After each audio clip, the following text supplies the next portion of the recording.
আমি কখনো ভাবিনি ছেলেটা ফেল করবে। আমি কখনো ভাবিনি লোকটা আত্মহত্যা করবে।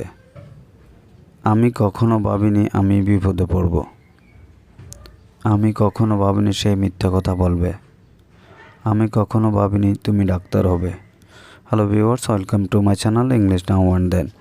ভিডিওর শুরুতে আমি যে সেন্টেন্সগুলো রিড আউট করছি এবং এই সেন্টেন্সগুলোর মধ্যে কমন যে ওয়ার্ডটি রয়েছে তা হলো আমি কখনো ভাবিনি, এবং এর জন্য আমরা ইংরেজিতে ব্যবহার করব আই নেভার থট। আরও ভালোভাবে বোঝার জন্য আমরা একটা স্ট্রাকচার ব্যবহার করতে পারি, আর স্ট্রাকচারটি হলো আই নেভার থট, দেন আমরা একটা দ্যাট ব্যবহার করতে পারি, নাও করতে পারি, and then rest of the sentence. তাহলে এক এক করে দেখে নিই আজকের ভিডিওর ইংলিশ ট্রান্সলেশনগুলি। তার আগে বলে রাখি, আপনি যদি আমার চ্যানেলে নতুন হয়ে থাকেন তাহলে অবশ্যই চ্যানেলটি সাবস্ক্রাইব করবেন এবং পাশে থাকা বেল আইকনটি অন করে দেবেন, যাতে করে এই ধরনের ইনফরমেটিভ ভিডিওগুলো সবার আগে আপনি পেয়ে যান। তাহলে শুরু করা যাক আজকের ভিডিওটি। আমি কখনো ভাবিনি ছেলেটা ফেল করবে। I never thought that the boy would fail. আমি কখনো ভাবিনি লোকটা আত্মহত্যা করবে।